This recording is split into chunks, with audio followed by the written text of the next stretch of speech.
Boa noite. É um prazer falar com você mais uma vez, em outros Prazer clubes, é agora falando aqui do Botafogo. Thiago, hoje foi uma tarde para ser esquecida, 4-2 para o Vasco da Gama. Não é que vocês não tenham jogado mal, mas, enfim, o time deu uma caída, vocês fizeram o primeiro gol, o Vasco virou.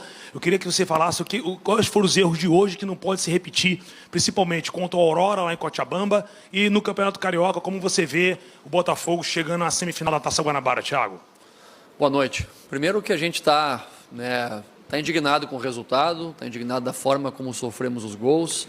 Quando eu falo a gente, é a gente mesmo, é toda a equipe, é o comando técnico, são os jogadores, porque o nosso papel é entender o porquê perde. Da mesma maneira que a gente busca entender o porquê ganha, tem que entender o porquê perdeu, a forma que sofre os gols, e principalmente entender os padrões de comportamento da equipe. Claro que é muito difícil você explicar com racionalidade 4 gols para o nosso torcedor. É um torcedor que está machucado já há bastante tempo, então você sofre uma derrota num clássico por 4 gols. É difícil você querer justificar de forma muito racional. Agora, fica evidente que a gente iniciou o jogo muito bem, controlando bem, propondo o jogo, tendo uma vantagem técnica, posicional também. A gente conseguiu colocar alguns jogadores em posições que levavam vantagem nas construções. Fizemos um gol, o gol foi anulado, mantivemos a nossa equipe mentalmente forte, fizemos o gol que valeu, 1-0. Tivemos uma situação ainda para fazer, quem sabe, o segundo. E a partir do empate da equipe do Vasco, a gente sente bastante emocionalmente, a gente sucumbe emocionalmente nesse momento. O vestiário, a gente estava realmente sentindo que os jogadores tinham acusado aquele momento, porque tinha uma expectativa muito alta. E você sofre com 50 segundos um revés, no jogo, no segundo tempo, acaba desarticulando muito a nossa equipe. Eu vejo que o primeiro, o segundo e o terceiro gol do Vasco foram gols que a gente entregou, que a gente acabou por erros coletivos, por erros de posicionamento básicos, muitas vezes, sofrendo os gols evitáveis da maneira que a gente sofreu. O quarto acabou sendo consequência desse momento que a gente vinha vivendo. Mas o que mais me preocupa realmente é essa questão da reação, essa questão da equipe sentir o golpe, de sofrer um gol de empate, um jogo que estava muito controlado, e a partir daí a gente tem que buscar nossas soluções, tem que digerir o mais rápido possível essa derrota, que é dura, a gente sente isso na carne, no coração, na alma, mas ao mesmo tempo a gente tem que ter uma resposta rápida, porque nós temos um jogo já na quarta-feira contra a equipe do Aurora, na Bolívia, na altitude, e que precisamos representar o nosso torcedor de uma forma melhor. Você falou da semifinal do Campeonato Carioca, eu tenho certeza que a gente mereceu vencer o Nova Iguaçu, mereceu vencer a Portuguesa, mereceu o empate com o Flamengo e as coisas não aconteceram. Hoje a gente não mereceu vencer, o adversário conseguiu ter um aproveitamento melhor das chances que teve. A gente contabilizava agora 5 chances do Vasco e 5 nossas, eles fizeram 4 gols, a gente fez 2. Então, o resultado é um pouco mais difícil de explicar, mas de forma geral a gente tem que encontrar soluções e repassar isso de forma objetiva para os nossos atletas a partir de amanhã. Boa noite, Thiago. Gilmar Machado, Rádio Opinião Play, canal Opinião Fogo Play. Thiago, não é só a questão da atuação em si no jogo de hoje, é da atuação que o Botafogo vem fazendo nesse início de temporada. Essa segunda derrota em clássico, terceira derrota só nesse início de temporada, mas tem toda uma dificuldade também no planejamento ao qual você também está participando. E a gente, olhando todas essas partidas, a gente não observa um crescimento, um desenvolvimento em nenhum dos 3 setores do Botafogo. Queria saber, está chegando agora um jogo importante, que é o jogo diante do Aurora, como é que você vai tentar aí reorganizar essa equipe para esse momento, que talvez seja o momento mais importante do Botafogo nesse início de temporada, que é passar a próxima fase aí da Libertadores, pegando um adversário como esse time boliviano do Aurora? Eu creio que a nossa equipe não consegue ter regularidade. Ela teve bons momentos, sim. Se a gente pegar a fase defensiva contra o Flamengo, funcionou muito bem. O Flamengo não criou praticamente nada durante todo o tempo, a gente neutralizou uma grande equipe. Se a gente pegar a parte ofensiva e defensiva principalmente a parte ofensiva contra o Volta Redonda, agora no último jogo a gente fez 3-0, poderia ter feito mais gols. Se eu pegar a parte ofensiva, né, contra a equipe do Nova Iguaçu, a gente fez 2 gols, poderia ter feito mais gols lá. Sofreu defensivamente no final, muito parecido com foi recorrente em outros momentos, sofrendo 1 gol e aí emocionalmente não conseguindo sustentar. Se eu pegar contra a Portuguesa teve uma finalização no gol naquele jogo e fez 1 gol. Então a gente também tem que entender que cada jogo tem a sua história. Eu entendo que a sequência de resultados, se a gente olhar para a tabela, transmite essa imagem. Né? Antes de começar o jogo de hoje, a gente vinha com uma campanha melhor que o nosso concorrente no jogo, melhor que o Vasco. O Vasco que tem um tempo de trabalho muito maior que a gente, o Vasco que tem um treinador que chegou na metade do ano passado para dirigir a equipe, né? O Vasco que realmente também tem se reforçado, e a gente é uma equipe que está se construindo. Eu diria até se reconstruindo. Não só do baque do ano passado, mas a quantidade de jogadores que saíram e a quantidade de jogadores que vem chegando. O Botafogo ainda vai ser uma equipe forte. Ainda vai ser essa equipe competitiva. Ainda vai vir a ser a equipe confiável. Porque além da repetição do time, além da repetição da equipe, além da própria condição de preparação de início de ano, vão chegar mais jogadores para agregar qualidade e encorpar esse grupo. É importante ressaltar que eu botei todos os jogadores do grupo a jogar, né, desde o início da competição. Então é natural que você tenha algum tipo de oscilação. Agora, depois de um 4-2, lógico que qualquer argumento que eu utilize aqui muitas vezes não vai ser convincente o suficiente para quem importa, que é o nosso torcedor.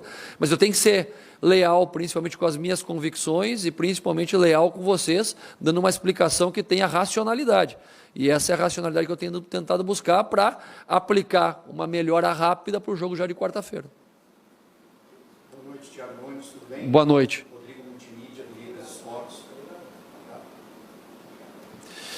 Rodrigo Multimídia, do Libras Esportes. Thiago, as frases, as palavras que recorrente, acusar o golpe, todas essas frases que você pontuou aqui agora na entrevista, nós temos como espectadores, torcedores surdos, né? Nós temos espectadores, torcedores surdos que têm como grande percepção a visão. E muitos deles comentaram comigo durante o segundo tempo como o Botafogo, a sua expressão corporal cai.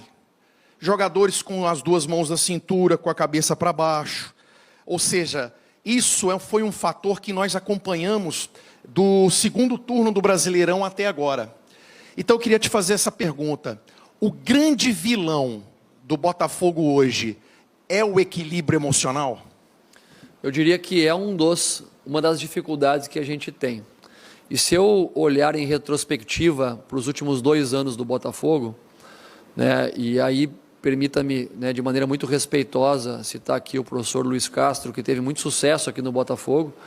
Ele levou quase 1 ano para conseguir levar o Botafogo a um nível competitivo, né, que durou em torno de 5 a 6 meses.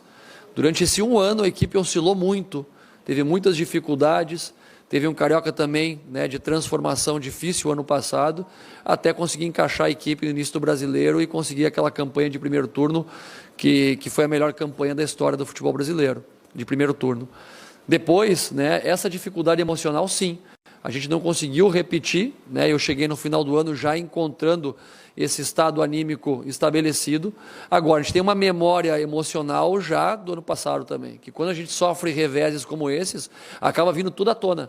Porque por mais que a gente tenha mudado uma parte do elenco, né, a grande parcela da equipe titular ainda é remanescente do ano passado, e que acaba somatizando esse tipo de situação. Nós vamos evoluir através como? De uma sequência de resultados positivos e também da chegada de novos jogadores para encorpar o grupo, e não só a equipe titular. Porque muitos jogadores estão pedindo muitas vezes para ter uma sequência fora da equipe, para parar de carregar essa carga emocional tão forte. E você tem que ter mais jogadores do nível compatível para conseguir manter essa roda andando, o Botafogo competindo em alto nível. Nós ainda temos um grupo dos jogadores que estão fora, na grande maioria, muito jovem, reforços que chegaram, que infelizmente alguns sentiram lesões aí que não estávamos né, contabilizando para o início da temporada, e que a partir desse momento a gente tem que dar o tempo necessário para que a gente possa fortalecer esse time, fortalecer o ritmo de jogo e encontrar o melhor momento, né, e essa sequência de resultados que a gente está buscando desde que chegou aqui. Thiago, boa tarde, né? Boa tarde. Giba Pérez do GE. Você falou sobre alguns jogadores que vinham sentindo o baque emocional e tudo mais. E eu queria falar sobre um jogador hoje que acaba saindo bem do jogo, apesar do resultado, que é o Eduardo. Fez 2 gols, 2 golaços, né? E que vinha sofrendo com algumas críticas da torcida, a torcida pegando um pouco no pé dele ao longo dos últimos jogos, até por conta da reta final do campeonato. O quão importante pode ser para o Eduardo recuperar essa confiança que vem da arquibancada, mas também confiança própria dele dentro de campo, esses 2 gols que ele fez hoje contra o Vasco?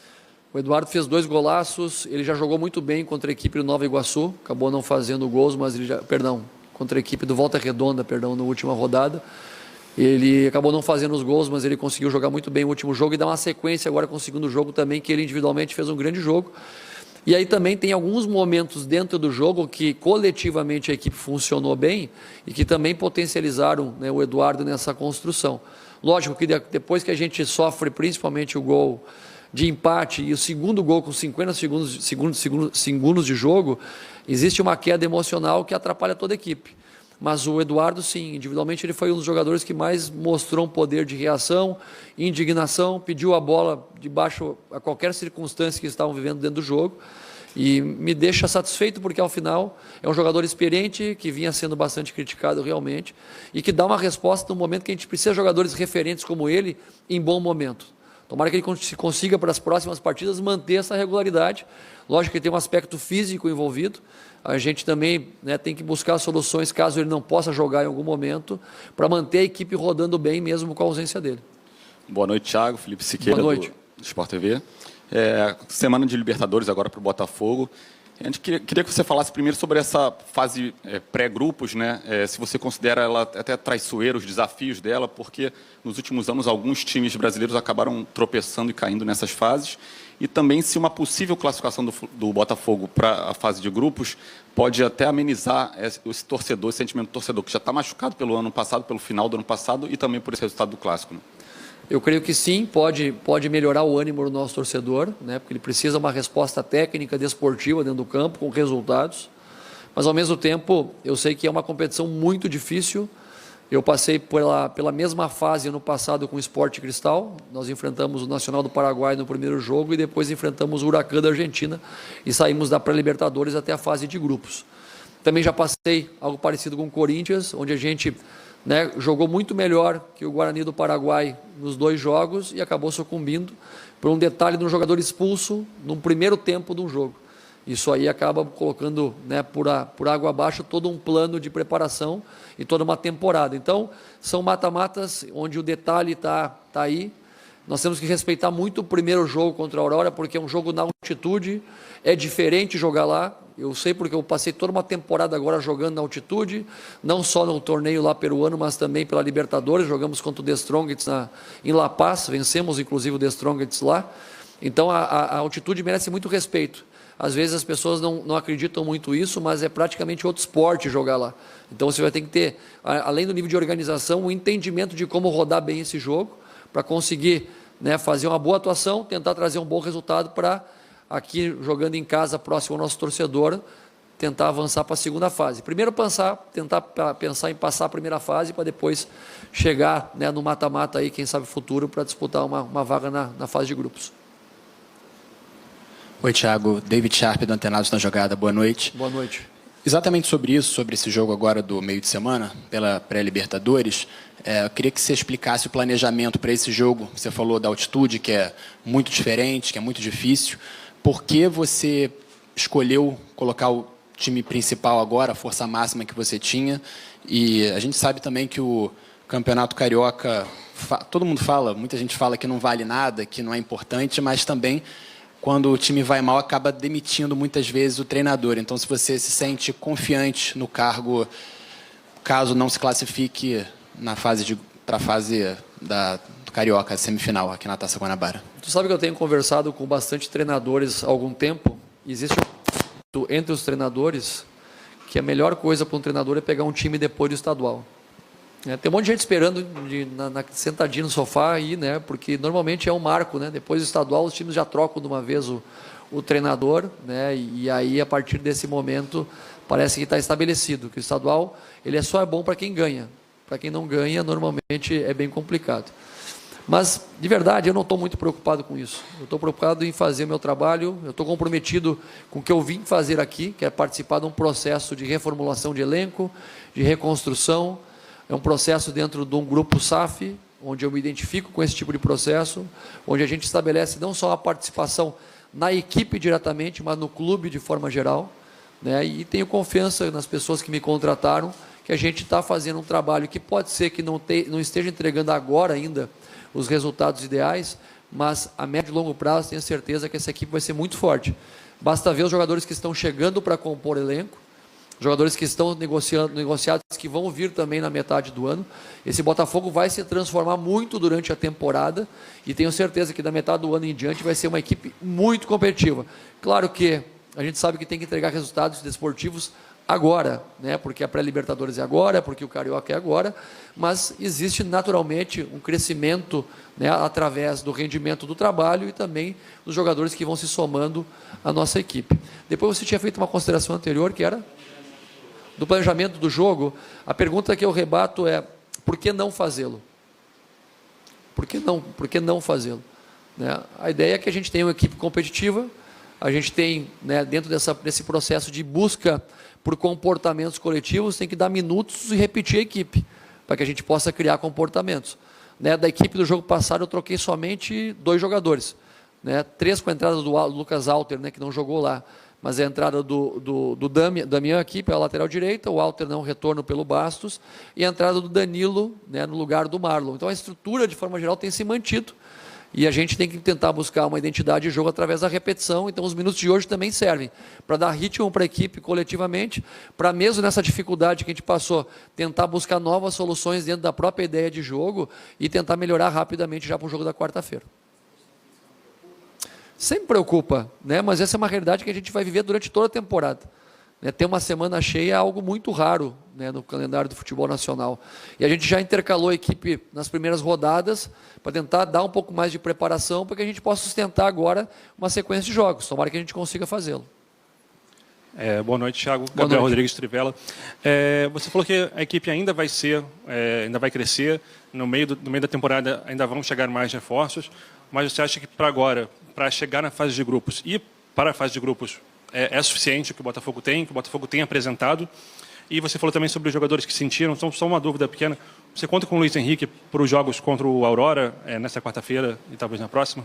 Nessa quarta-feira o Luiz Henrique está fora. Talvez, né, na próxima a gente vai avaliando semana a semana. Aí o departamento médico foi muito prudente em relação a isso, não quis estabelecer nenhum tipo de prazo. Tá? Mais uma vez, a competição de mata-mata é uma competição diferente. É uma competição que você sabe que qualquer gol marca diferença, tem o fator local que marca a diferença, né, tem as dificuldades, né, como eu acabei de falar antes, né, de uma altitude que a gente vai enfrentar. Então, eu creio que sim, nós temos uma equipe competitiva e capaz de chegar numa fase de grupos da Libertadores, mas ainda não é uma equipe que está pronta para disputar a temporada na sua melhor versão. Sua melhor versão vai sendo construída durante o passar dos jogos, a soma de minutos jogados e também a própria chegada de jogadores que vão acrescentando qualidade ao grupo. Boa noite, Thiago. O senhor comentou que o psicológico do time ainda é algo que influencia no futebol apresentado. Como que você e a comissão técnica tratam essa questão, já que não é algo palpável como tática ou jogadores para compor elenco, como a contusão? Gerar consciência. Se você consegue gerar consciência, você está mais próximo de gerar aprendizado. E a única maneira que eu conheço de uma pessoa evoluir em qualquer área, em qualquer setor da vida, é você ter consciência da sua dificuldade, a partir daí ter ajuda profissional também nesse sentido. Nós temos um departamento que ajuda a entendermos muitas vezes os caminhos de gerar confiança, uma confiança maior para os jogadores nesses momentos, e depois, a partir disso, é uma situação de tentativa, erro e acerto. Né? Porque ninguém tem varinha mágica para encostar no jogador ou encostar em alguém e dizer assim, agora você, da noite para o dia, você melhorou. Não, não é assim que funciona, a vida não é assim. Você passa por momentos, fases de dificuldade. E nessa fase, muitas vezes, depois que as coisas passam a dar certo, você olha para trás e valoriza muito ela para dizer, tive que passar por aquela dificuldade para ser uma pessoa, um time, um grupo mais forte do que fui tempo atrás. Então essa é a nossa lógica, né? Essa é a razão e a racionalidade que a gente busca para fazer o gerenciamento que a gente está vivendo agora. Thiago, boa noite. Igor Siqueira do UOL. um esclarecimento num trecho de uma resposta anterior sua, não sei se eu entendi bem, quando você mencionava a questão de alguns jogadores estarem nessa sequência sempre expostos, né, a chuvas e trovoadas, talvez, diante desses maus resultados, se eu entendi corretamente, alguns jogadores te pediram diretamente para professor, não me coloca ou me poupe um pouco em determinado tempo, para que não entrasse em alguns jogos. Como é que funcionou isso? Como é que você tratou? Se foi isso realmente que eu entendi dentro da sua resposta mais complexa, que estava um pouquinho anterior. Nós que somos homens do futebol, nós que somos pessoas do futebol e que estamos envolvidos há muito tempo no meio, o futebol tem códigos. Né? Tem códigos, a gente tem que respeitar alguns códigos. E eu, particularmente, depois de mais de 20 anos envolvido dentro de um vestiário, convivendo com atletas, a gente sabe, a gente percebe, dentro e fora do campo, quando o atleta está no seu limite, técnico, tático, físico, mental, que precisa ter um descanso, que precisa parar, sair um pouco da zona de alvo, né, sair um pouco da zona de frente, para poder respirar, ganhar um tempo de se libertar de alguns rótulos que eles vão recebendo durante toda uma temporada, todo um ano, porque se a gente pensar, né, de maneira muito, mais uma vez, racional, o grupo do Botafogo que conseguiu construir aquela fase maravilhosa no passado era um grupo pequeno. O número de jogadores que se repetia na equipe não eram muitos jogadores que jogavam, eram 13, 14, 15 jogadores que rodavam entre eles o tempo todo. E não mudou muito disso. Né? A gente mudou alguns jogadores, mas a grande parcela continua jogando, repetindo e atravessando momentos que precisam, às vezes, mais apoio. Né? E muitas vezes o apoio é nesse sentido. É você conseguir ter outros atletas que possam assumir durante um certo tempo esse protagonismo e para que esses possam se regenerar, descansar. Futebol é assim, não se faz com 11, 12 jogadores, você precisa ter um grupo. Né? E o Botafogo está investindo num grupo. Por isso que eu falo, o crescimento do Botafogo está acontecendo. Vai ser agora, vai ser hoje, vai ser amanhã, não dá para mensurar isso. Mas eu tenho certeza que a gente aproxima o crescimento no momento que tiver muito mais jogadores para encorpar esse grupo e onde saia um entre outro do mesmo nível, e aí você consegue realmente construir essa regularidade que tanto a gente busca. Oi? Não, eu falei que existem códigos, né? E códigos têm a ver com leitura, com experiência, com ambiente. Obrigado, gente. Uma boa noite para vocês. Qual?